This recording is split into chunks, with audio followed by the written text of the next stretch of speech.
Tension मत लो। Hello students, so as you can see आज का हमारे चैप्टर का नाम है metallurgy. Okay, metallurgy. Metallurgy as a name suggest आप लोग को लग रहा होगा कि इसमें कुछ मेटल से लेना देना है। यस और नो? Very good. तो अगर आप मेटलर्जी के बारे में पढ़ रहे हो, इससे पहले तुम लोग को अपने एलिमेंट्स के बारे में पता होना ज़रूरी है। यस और no? How many elements are there in all together in today periodic table में? अगर आप लोग देखो तो कितने एलिमेंट्स हैं? 118, जो कि आगे चलते चलते बढ़ने वाले हैं, ये कहो घटने भी वाले हैं। ठीक है, और उस पूरे पीरियोडिक टेबल में आपको पता है 118 elements are further divided into metals, non metals and of course metalloids. Okay, gases is a part of non metals. ठीक है, अब उसमें डिटेल में नहीं जाएंगे। हम जनरली क्या पढ़ेंगे आज? हम पढ़ेंगे प्रोसेस ऑफ एक्सट्रैक्शन और isolation of metals from their combined state. This process is called as metallurgy. अगर सिंपल से लैंग्वेज में बोलूं तो आप लोग को पता है कि मेटल्स हमें अक्सर कहाँ मिलते हैं? या अर्थ क्रस्ट में मिलता है, या अंदर अर्थ के अंदर मिलता है। राइट, हम कह सकते हैं अर्थ के क्रस्ट में मिलता है, या कोर में मिलता है, या मेंटल में मिलता है, यानी कि अंदर मिलता है। सिंपल सी बात में अंदर लिख दो ना, अर्थ के अंदर। ओके, बट मिलने पे जैसे मिलता है वैसे, अब जैसे गोल्ड मिल गया, जैसे गोल्ड मिला वैसे आप पहन लेती हो? नहीं। या पहन लेते हो? नहीं। या अगर जैसे आपको आयरन मिल गया क्या आप यूज करने लगते हो? नहीं। यानी कि पहला स्टेप तो आप एक्सट्रैक्शन करोगे, मेटल को एक्सट्रैक्ट करोगे उस पर्टिकुलर ओर से। और तो फिर क्या है? जिसके अंदर से वो मेटल निकलता है, मतलब इम्प्योर। यानी कि आपने अगर ज्योग्राफी में भी पढ़ा होगा तो it is ore is nothing but the minerals from which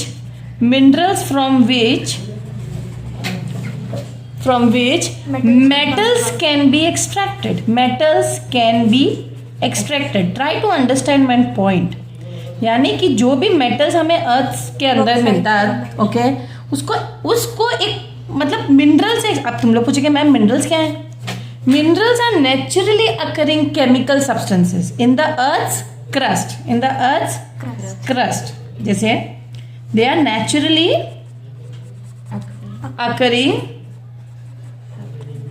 occurring substances where in the earth crust. and they are chemical substances. Okay, chemical substances occurring in the earth's crust. So many terms we have studied in this particular page. What all? First we studied about metals. They are divided into elements, especially elements you can say are divided into metals, non-metals and metalloids. Okay, you all know the definition of each of them.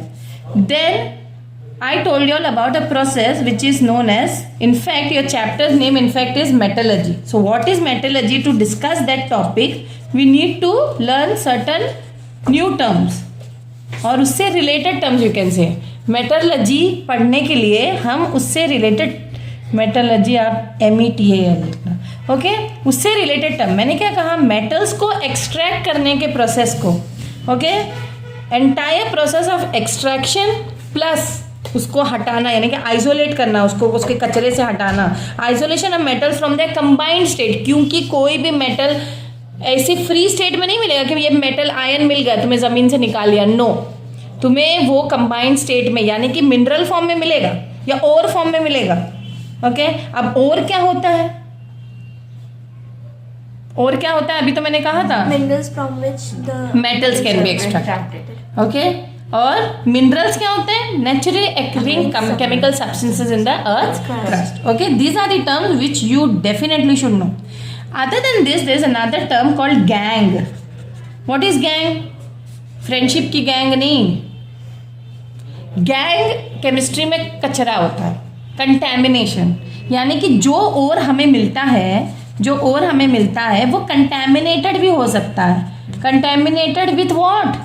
With earthly impurities या with earthly और undesired materials. With earthly, earth के अंदर भी तो अर्थ के matter होंगे या undesired material होंगे ना। ज़मीन के अंदर खोद के देख लो, सिर्फ मिट्टी मिलेगी क्या? बहुत सी चीज़ें मिलेगी।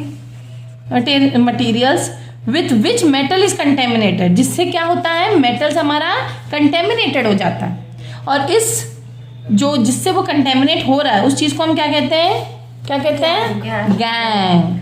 ओके, इसको हम एक और टर्म से रिफर करते हैं, मैट्रिक्स इम्प्यूरिटीज। क्या कहते हैं, मैट्रिक्स इम्प्योरिटी। तो कोई भी टर्म अगर आप क्या है, गैंग या मैट्रिक्स इम्प्यूरिटीज, घबराना नहीं। So you should know the meaning of this particular terms. Okay, very good. Next is nothing but flux. देखो फ्लक्स क्या होता है, ये एक टर्म आप लोग को पता होना चाहिए। फ्लक्स क्या होता है, जब ओर जो है, जैसे हम कपड़े धो रहे हैं, कपड़े धोने में हम क्या करते हैं, सर्फ डालते हैं, सर्फ डालने के साथ जो कचरा है वो फ्रॉथ बन के ऊपर आ जाता है ना। एक तरीके से हमें कचरे, ये जो गंदगी को वो सोप या वो पाउडर हटा देता है, राइट।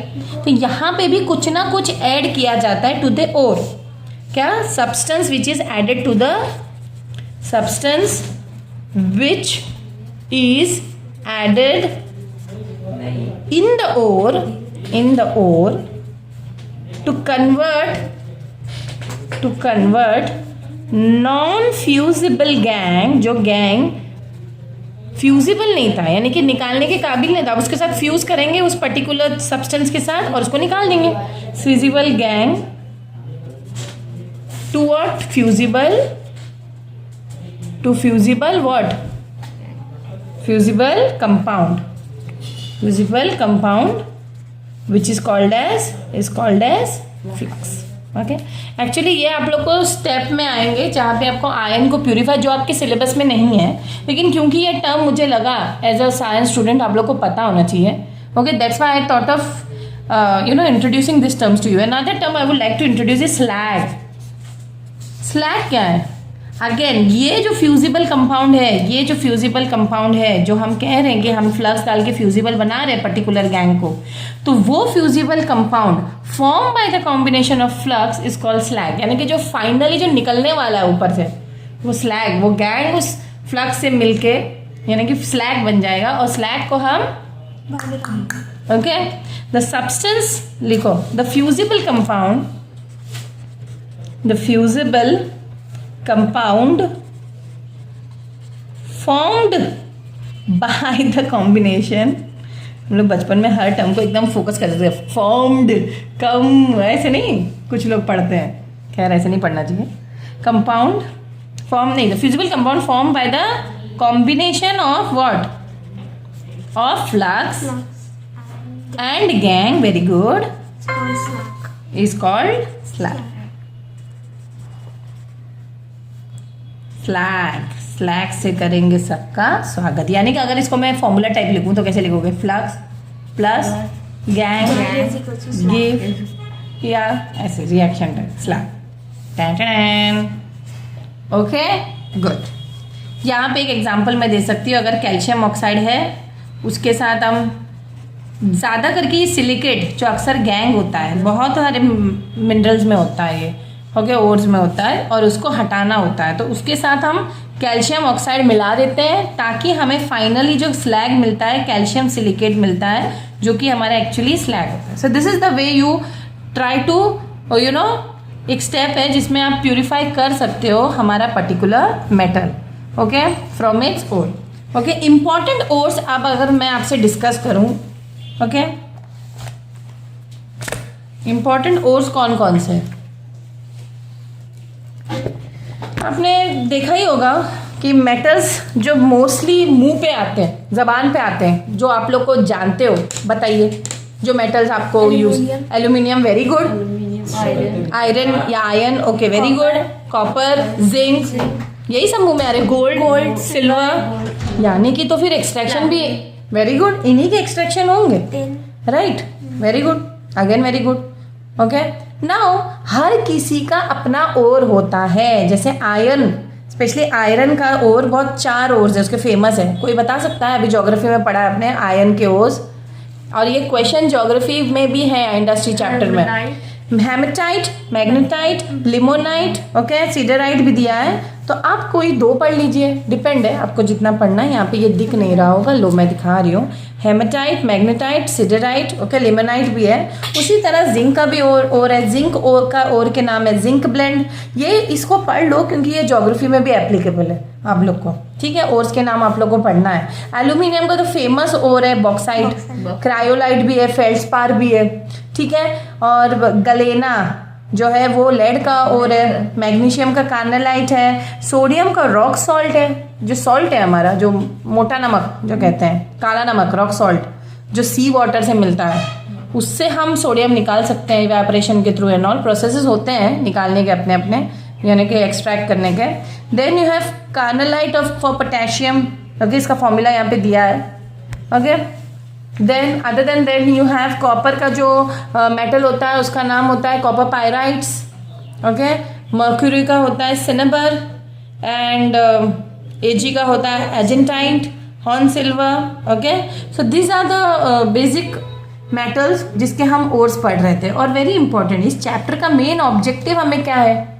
मेन ऑब्जेक्टिव है हम मेटल्स के अकरेंस को पढ़ें, एक्सट्रैक्शन ऑफ मेटल्स पढ़ें, extraction of aluminium, ores of aluminium and alloy, जो तुम्हारे इंपॉर्टेंट टॉपिक्स जो तुम्हारे एग्जाम में आ रहे हैं। What extraction of aluminium, ores of aluminium और alloy. So steps involve is not there, this part is deleted, right?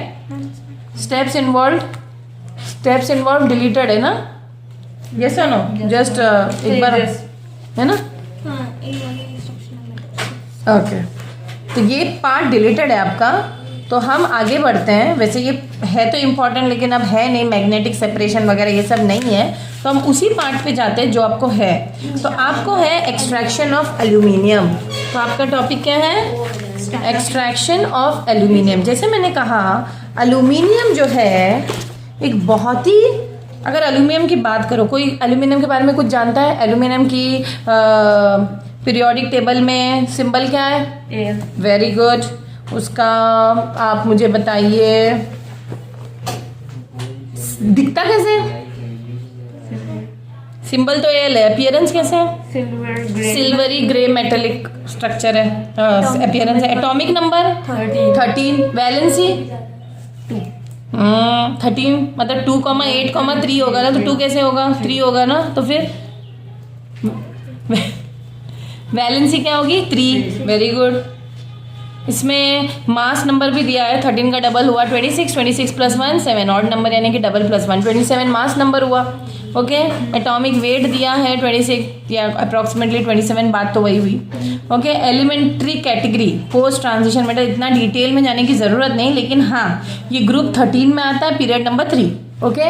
ये थोड़ा बहुत मैंने इसलिए बता दिया क्योंकि आपको वैसे भी पीरियोडिक क्लासिफिकेशन एक चैप्टर है, तो तुम्हें हर मेटल के बारे में जानना भी ज़रूरी है। अब इसमें स्पेशली हमारा फोकस होगा ओर्स ऑफ एल्यूमिनियम और उसका extraction, okay. Main focus is there. तो ओर हमने अभी अभी डिस्कस किया था। एल्यूमिनियम के ओर कौन कौन से हैं? Bauxite, cryolite, corundum. यहाँ पे दिए हैं तीनों के फॉर्मूलाज और उनके केमिकल नेम, ओके। बॉक्साइट को हम कहते हैं हाइड्रेटेड एल्यूमिनियम ऑक्साइड, क्रायोलाइट को हम कहते हैं सोडियम एल्यूमिनियम फ्लोराइड, कोरंडम को हम कहते हैं anhydrous aluminium oxide, okay. Very good. अब मुद्दे की बात, वेरी वेरी इंपॉर्टेंट, क्या है? इस extraction was done by hall and Harold. इस वजह से जो चीफ ओर से जो एक्सट्रैक्शन, जो chief ore for the extraction जो यूज़ करने वाले थे हम लोग, कौन सा ओर यूज़ करने वाले थे? बॉक्साइट। और ये हॉल और हेरोल्ड ने इस चीज़ की इंट्रो या हमें बताया है, ये बात या करके दिखाया है, तो इसीलिए इस प्रोसेस को हम हॉल हेरोल्ड प्रोसेस भी बोलते हैं।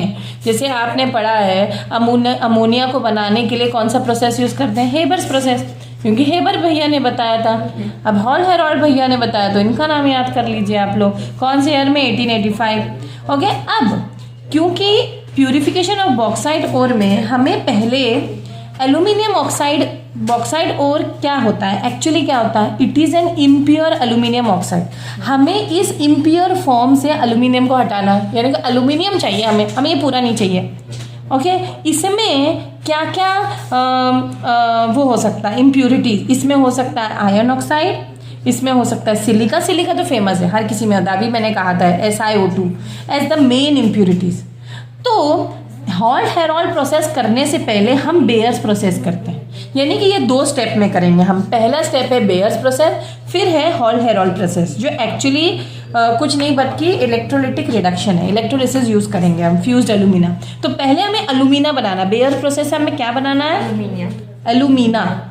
एल्यूमिना को फिर हम क्या करेंगे? देखो मुद्दे की बात समझो, हम करने क्या वाले हैं। हम पहले अगर हमें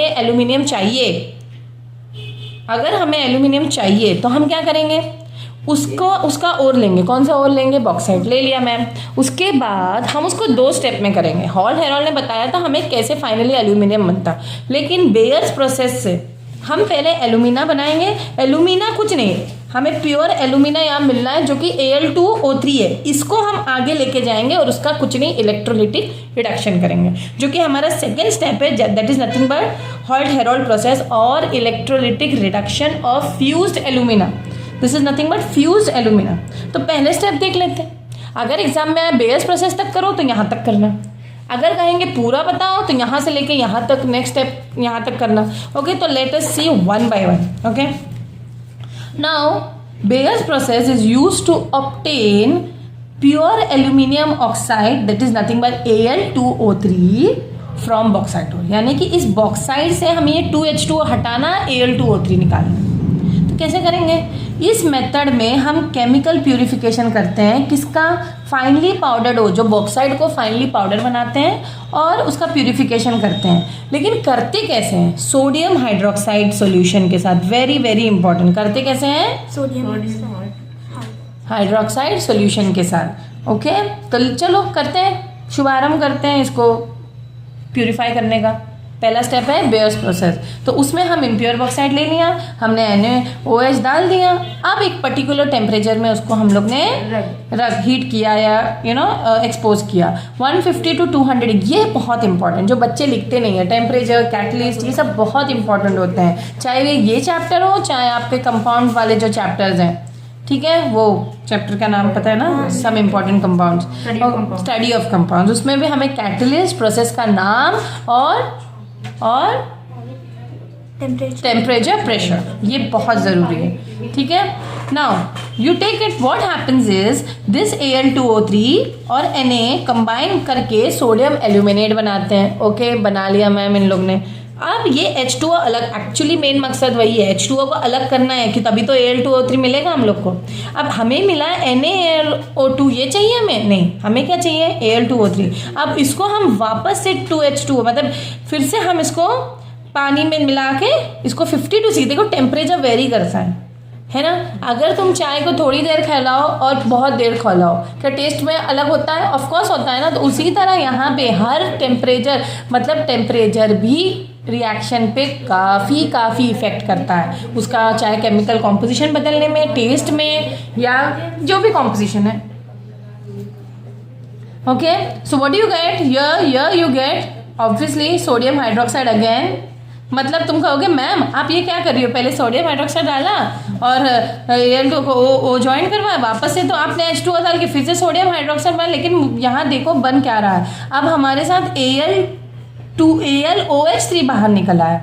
ठीक है, ये थोड़ा सा रटने वाला भी है, थोड़ा पढ़ना पड़ेगा आप लोग को। ठीक है, AlOH3 को अब हम फिर से देखो डिग्री सेल्सियस, देखो 1100 डिग्री सेल्सियस तक, यानी कि प्योर एल्यूमिना बनाने के लिए हमें इतना टेम्परेचर एक्सपोज करना पड़ेगा, तब जाके इससे H2O उड़ जाएगा, पानी H2O उड़ जाएगा और हमें मिलेगा क्या?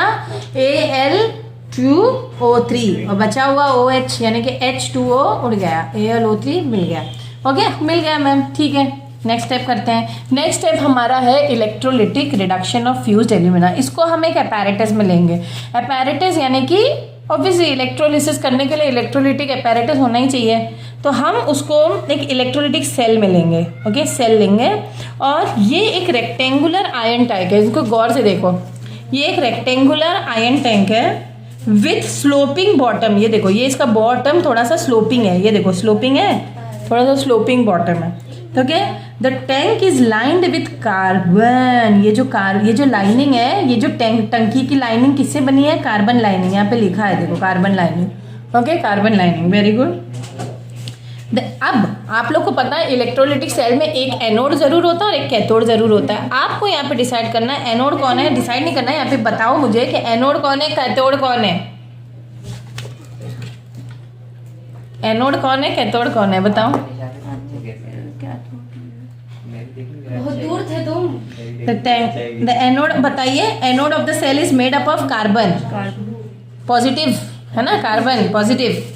एनोड हमेशा पॉजिटिव इलेक्ट्रोड होता है, इलेक्ट्रोड पॉजिटिव होता है। और तो anode needs to be replace, और यहाँ पे ये एनोड को बहुत, क्योंकि टेम्परेचर हम लोग देते हैं तो उसको रिप्लेस करते। एक्चुअली ना ये प्रोसेस इतना पैसा consuming, time consuming, temperature power consuming है, इसीलिए लोग जो है एल्यूमिनियम को बनाने के बजाय उसको रीयूज़ करना या रिसाइकल करना ज़्यादा, इसलिए आप लोग नोटिस करोगे घर घर आके लोग एल्यूमिनियम के बर्तन मांगते हैं और उसकी जगह पे आपको न्यू एल्यूमिनियम का बर्तन देते हैं। मेन वजह यही है कि एल्यूमिनियम को क्या करना है, बनाने में बहुत टेम्परेचर, मनी और क्या लगता है, पावर भी बहुत, भैया पावर भी तो खर्चा होता है। अभी लाइट का बिल देखो कितना आता है, ज़रा सा एसी चालू करो तो बताओ, इतने बड़े बड़े इलेक्ट्रोलिटिक सेल को चलाना है और ये कार्बन रॉड्स को भी इनको बार बार बनाना है, कितना खर्चा होता है। तो बेस्ट क्या है,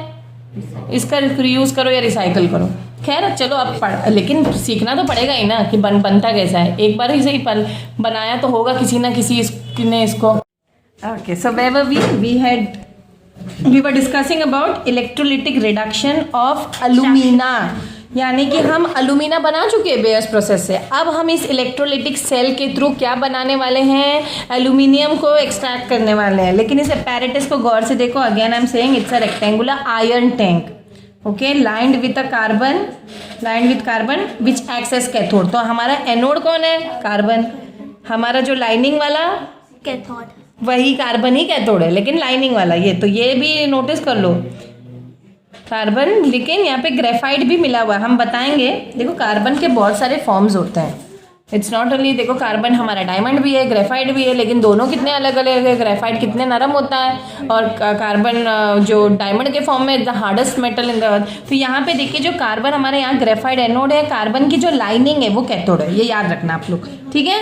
anodes need to be replaced regularly as it is oxidise to form carbon dioxide, यानी कि इस एनोड जो है यहाँ पे कार्बन डाइऑक्साइड गैस रिलीज होते रहेगा, कार्बन डाइऑक्साइड गैस रिलीज होता है, इसलिए इसको रिप्लेस करते रहना जरूरी है, ठीक है। अगर रीजन आया क्यों रिप्लेस करना है, क्योंकि कार्बन डाइऑक्साइड गैस एनोड पे बनता है जो रिप्लेस करना जरूरी हो जाता है, ओके। और अक्सर powdered coke is sprinkled over the surface of the electrolyte के ऊपर पाउडर, ये cryolite is added to low. तो ये एक क्वेश्चन भी आता है, cryolite is added to lower the fusion temperature from 2050 degree celsius to 950 degree and increases the conductivity. Here again students, क्योंकि इतना पावर लगता है एल्यूमिना का रिडक्शन करने में, इसीलिए क्रायोलाइट ऐड करते हैं। It's like a catalyst just to lower the temperature. What does a catalyst do, catalyst क्या करते हैं, इट आइदर स्पीड्स अप और reduces the rate of reaction, it does not participate in the reaction. तो यहाँ पे ये क्यों कर रहा है, रिड्यूस करने के लिए टेम्परेचर, ठीक है। Are you getting my point. तो यहाँ पे पूछ सकते हैं क्वेश्चन, तो ये क्रायोलाइट यूज करते हैं, ओके। यहाँ पे और क्या यूज कर रहे हैं, देखो यहाँ पे एक होल है जहाँ से एल्यूमिनियम हमारा निकलने वाला है प्यूरिफाई होके, और यहाँ पे fluorspar acts as a solvent for electrolytic mixture. तो सॉल्वेंट क्या है हमारा, फ्लोरस्पार। तो फ्लोरस्पार हमारा सॉल्वेंट है and increases the conductivity. Powdered coke reduces heat. तो कोक जैसे मैंने कहा पाउडर्ड कोक है, क्रायोलाइट है, ये लोअर करने के लिए यूज करते हैं, ओके, हीट को। Lose by the radiation prevent well. तो ये सब तुम्हारे क्वेश्चंस क्या आएंगे, गिव रीजन पे, ओके, क्वेश्चन बन सकते हैं गिव रीजन वाले। तो रिएक्शंस क्या क्या होते हैं, देखो आप लोग को पता है एक इलेक्ट्रोलिटिक सेल में एनोड पे और कैथोड पे रिएक्शंस होते हैं, तो वही हमें देखना है एट कैथोड और एट एनोड। तो देखो जनरली ये रिएक्शंस होते हैं। Na3AlFC जो है हमारा, जो हमारा क्रायोलाइट है, क्रायोलाइट क्यों यूज कर रहे हैं, to lower the fusion temperature, okay. वो क्या करेगा, पहले तो हमारा ये जो है अलग अलग कर देगा इसको, बस उसको टुकड़ों में बांट देगा, Na अलग, Al अलग, F अलग, ठीक है मैम, कर दिया। फ्लोरस्पार क्या कर रहा है, वो भी लोअर द टेम्परेचर करे, सब कैटलिस्ट है हमारे, Ca2+ और F- और एल्यूमिना। यानी कि हमारे कंटेनर में 3 चीजें हैं, 1 2 3, Na 3AlF6 which is your cryolite, जो अलग अलग कर रहा है चीज़ों को, ये टेम्परेचर लो करेगा। CaF2 फ्लोरस्पार, जो कि हमारा क्या है, अ solvent for electrolytic mixture and increasing the conductivity, ये कंडक्टिविटी बढ़ाएगा।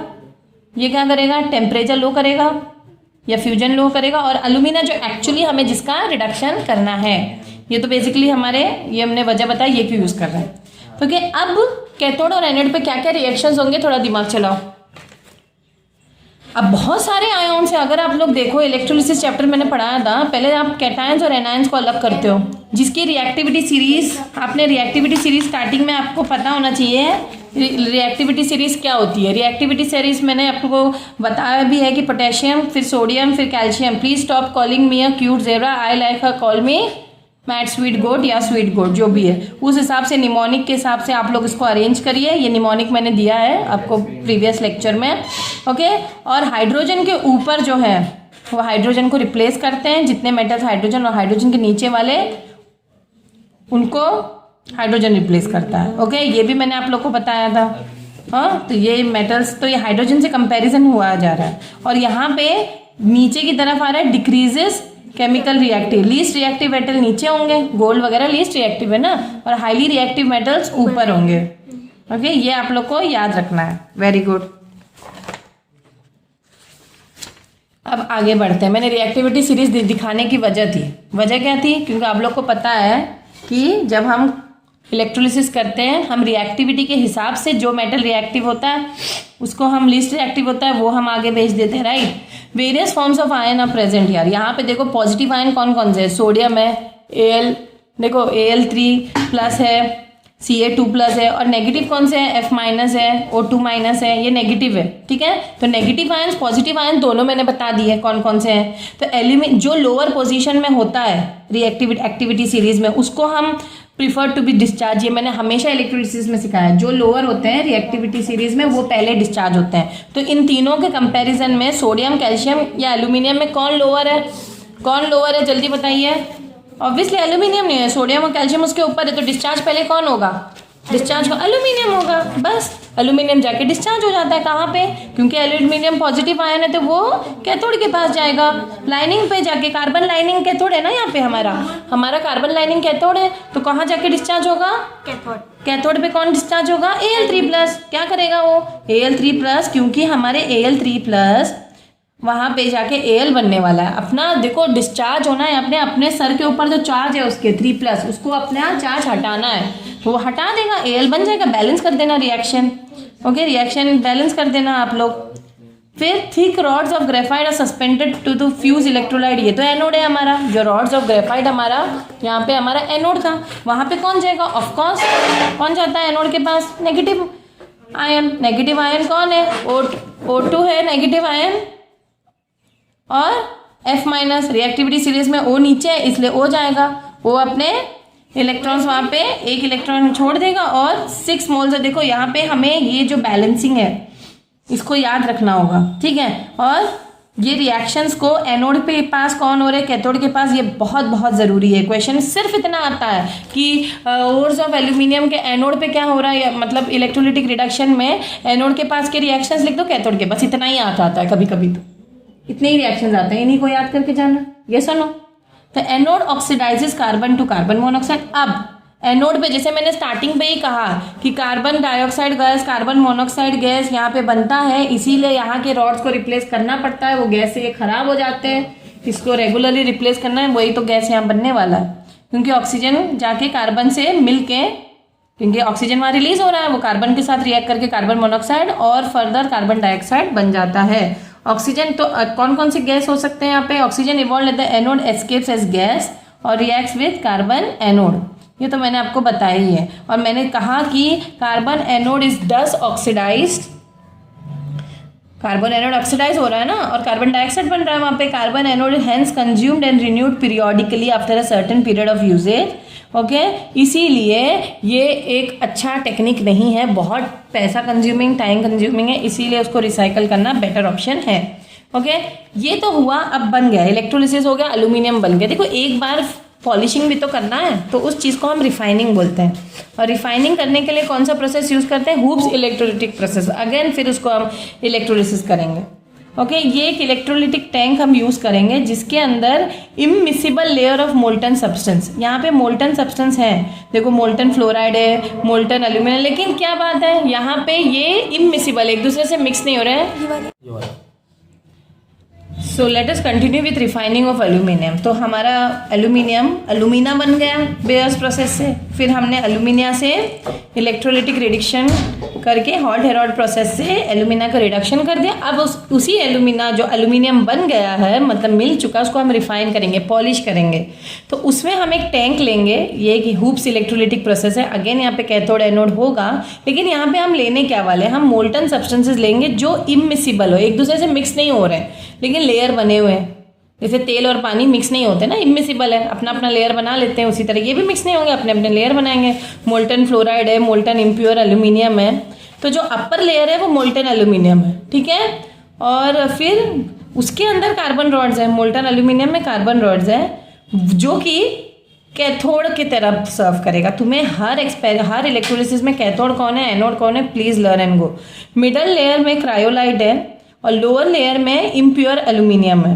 तो हमें एक्चुअली इस इम्प्योर एल्यूमिनियम को ही रिफाइन करना है, प्योर बनाना, एकदम चकाचक, क्योंकि एल्यूमिनियम मिल चुका है, उसको हमें चकाचक करना है, रिफाइन करना है। फाइन। अब हम इससे जब करंट पास करेंगे तो एल्यूमिनियम, क्योंकि ऑब्वियसली एल्यूमिनियम सबसे नीचे रिएक्टिविटी में कम है, वो कहाँ जाएगा, वो मिडल लेयर से टॉप लेयर में जाएगा। ओके, क्यों, क्योंकि वो अपनी किसकी तरफ जाने वाला है, एल्यूमिनियम ग्रेफाइट रॉड्स की तरफ, जो टॉप लेयर में उधर भागने की सोचेगा एल्यूमिनियम, चलो भाग गया ऊपर की तरफ। जैसे जैसे ये ऊपर की तरफ जाएगा, shifted from the lower layer to middle layer, by this method pure aluminium can be easily obtain. आराम से नीचे का एल्यूमिनियम जो हमेशा जो नीचे सेटल होता है वो कचरा होता है, तो वो ऊपर आ गया एल्यूमिनियम, मतलब जो एल्यूमिनियम नीचे सेटल हुआ ऊपर आ गया उस इलेक्ट्रोलिसिस करने से, कैथोड की तरफ अट्रैक्ट होने लगा, डिस्चार्ज होने जा रहा था, तो बस उसी के बहाने इन लोग ने उसको निकाल के एकदम से चकाचक वाला एल्यूमिनियम ऑब्टेन कर लिया। यहाँ पे फ्लो चार्ट दिया गया है पूरे प्रोसेस का। पूरे प्रोसेस में क्या किया हम लोग ने, पहले बॉक्साइड ओर लिया, उसका हमने ये प्रोसेस क्या है जिसमें हमने NaOH के साथ उसको Al2O3 बना, this is nothing but your bears process. Your first process is your bear, ये टेबल आप लोग बस याद रखिए। फिर सेकंड प्रोसेस हमारा क्या है, hot Heroult process, Hall Heroult's, okay. और थर्ड प्रोसेस हमारा है हूप्स इलेक्ट्रोलिटिक प्रोसेस, जो कि रिफाइनिंग है, इलेक्ट्रोलिटिक प्रोसेस। इससे हम रिफाइनिंग करने वाले हैं और इससे हम क्या करेंगे, एल्यूमिनियम बनाने वाले हैं, और इससे हमें एल्यूमिनियम एक्सट्रैक्ट करना है। उसी एल्यूमिनियम का हम यहाँ पे रिफाइनिंग करने वाले हैं। तो यही उसका एक आप लोग स्क्रीनशॉट ले सकते हो या इसको लिख सकते हो, इस पार्ट को। ओके, वेरी इंपॉर्टेंट, सब कुछ यहाँ पे एक समरी टाइप दिया है। नेक्स्ट है यूजेस ऑफ एल्यूमिनियम। एल्यूमिनियम क्यों यूज़ होते हैं भाई, एल्यूमिनियम के हम बर्तन यूज़ करते हैं, हम उसके मेटल्स बहुत चीप और करोजन रेजिस्टेंट होता है, उसमें जंग नहीं लगती है आयन जैसे, इसीलिए वो गुड कंडक्टर ऑफ हीट भी है, इसलिए उसको खाने पकाने के लिए भी हम यूज़ कर सकते हैं एज यूटेंसिल्स। ओके, हम एल्यूमिनियम के पाउडर को लिंसीड के साथ मिक्स करके हम आयन पोल्स पे लगा सकते हैं, जहाँ पे आयन को वो करोजन से बचाता है, ठीक है। एल्यूमिनियम फॉयल हम यूज़ करते हैं फूड पैकेजिंग वगैरह के लिए, ये आप लोग को तो पता ही होगा। एल्यूमिनियम वायर्स यूज़ करते हैं केबल्स वगैरह में, transmission wire, because it is a good conductor of electricity. Okay, it is use to making alloy. Alloys यानी कि 2 या 3 से ज़्यादा मेटल मिक्स करके उस मेटल को हम हार्ड बनाते हैं या एक इस तरीके से बनाते हैं कि वो यूज़फुल हो। तो ये ड्यूराल्यूमिन, वेरी वेरी इंपॉर्टेंट पॉइंट है। ड्यूराल्यूमिन क्या है, ड्यूराल्यूमिन बनाते हैं। इसमें एलॉयज जो है ड्यूराल्यूमिन का यहाँ पे दिया है, इसमें 95% एल्यूमिनियम है। ये क्वेश्चन आता है एग्जाम में। Duralumin is an alloy of what, aluminium, copper, magnesium, manganese. सबसे ज़्यादा परसेंटेज उसमें क्या है, 95% एल्यूमिनियम। और यही चीज़ हम यूज़ करते हैं एरोप्लेन्स को बनाने के लिए, ठीक है, और लाइट टूल्स, हल्के टूल्स बनाने के लिए। क्यों, क्योंकि वो बहुत स्ट्रॉन्ग बन जाता है, एल्यूमिनियम और स्ट्रॉन्ग बन जाता है अगर उसको ड्यूराल्यूमिन बना दे।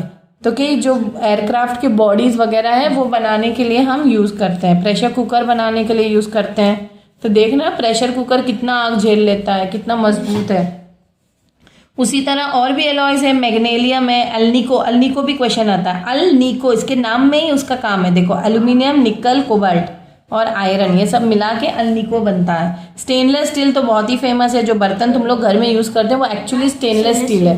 क्या है, स्टेनलेस स्टील, तो एल्निको भी दिया है यहाँ पे, स्टेनलेस स्टील भी दिया है। Stainless is an alloy of iron, chromium, निकल, कार्बन, 1% कार्बन, लेकिन सबसे ज़्यादा आयरन होता है स्टेनलेस स्टील में। ओके, अगेन क्या होता है इससे, कोरोजन रेजिस्टेंट होता है। ओके, बर्तन देखो, अगर हम लोग आयरन के बर्तन यूज़ करते हैं तो क्या आए दिन जंग ना लगती, इसीलिए उसका हम क्या बनाते हैं, एलॉय बनाते हैं, स्टेनलेस स्टील बना के फिर यूज़ कर सकते हैं। ठीक है, एलॉयज़ का ऊपर एक पूरा आप लोग को टेबल दिया गया है, और वेरी वेरी इंपॉर्टेंट, ये एलॉयज़ के ऊपर एक अलग टॉपिक आएगा। एलॉय का डेफिनेशन भी आ सकता है। N alloy is a mixture, is a homogeneous mixture. What do you mean by homogeneous? हाँ,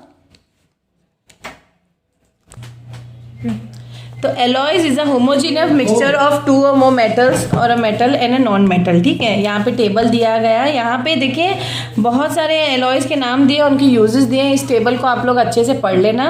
उसके यूजेस में आप लोग को किसी के भी यूजेस आ सकते हैं। और क्यों एलॉय बनाते हैं, एलॉय इसलिए बनाया जाता है ताकि जो जैसे आयरन के बर्तन नहीं भी यूज़ कर सकते, आयरन में कोई दूसरा मेटल मिला लो तो करोजन फ्री हो जाता है, हार्डर हो सकता है। जैसे एल्यूमिनियम में आप एल्यूमिनियम का एलॉय क्या है, ड्यूरेलुमिन जो है ना, प्योर मेटल थोड़ा सा ना नरम रहता है। जैसे गोल्ड भी थोड़ा सा उसमें लोग 22 कैरेट इसलिए बनाते हैं ताकि वो एकदम प्योर गोल्ड तो एकदम ही टूटने के वो होता है, और less conductivity than pure metal. जो एलॉय का ना लेस कंडक्टिविटी होता है प्योर मेटल से।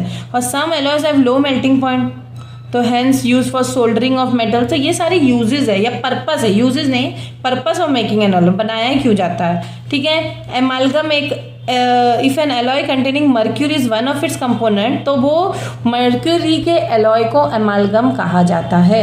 ठीक है, ये याद रखना है। Alloying of gold, pure gold बहुत सॉफ्ट होता है, जैसे मैंने कहा 24 कैरेट गोल्ड, इसीलिए उसमें या तो हम सिल्वर या कॉपर मिला के 22 कैरेट, मतलब मिलावट वाला थोड़ा सिल्वर या कॉपर मिला के उसको 22, ताकि वो मजबूत बने, मकसद ये है। एलॉइंग ऑफ आयरन, ये तो मैंने जैसे कहा प्योर आयरन बहुत सॉफ्ट होता है और बहुत जल्दी गर्म हो जाता है, इसीलिए उसमें हम थोड़ा सा कार्बन मिक्स कर देते हैं, या स्टेनलेस स्टील बनाते हैं आयरन में निकल वगैरह डाल के, क्रोमियम में, ताकि हम उसके जंग लगने से बचाएं। यानी कि पर्पस मैंने बता दिया है क्या है। और एलॉयज़ की लिस्ट पूरा बुक में दिया है, आप लोग पढ़ लीजिए। उसके यूजेस ज़रूर पढ़ना, प्रॉपर्टीज़ पढ़ना हर एक एलॉय का। जैसे अभी तक ओके निकल स्टील, तो नहीं आप लोग में एक्चुअली 3 ही आ रहा है, ड्यूरेलुमिन आ रहा है, मैग्नीशियम आ रहा है और and aluminium, alnico. Okay, stainless steel नहीं आ रहा है, तो आप लोग को सिर्फ ये और ये वाला पढ़ना है। ओके, ये वाला ही 3 पढ़ना है, तो अच्छे से पढ़ के जाना। I hope you all have understood the chapter. Okay, thank you.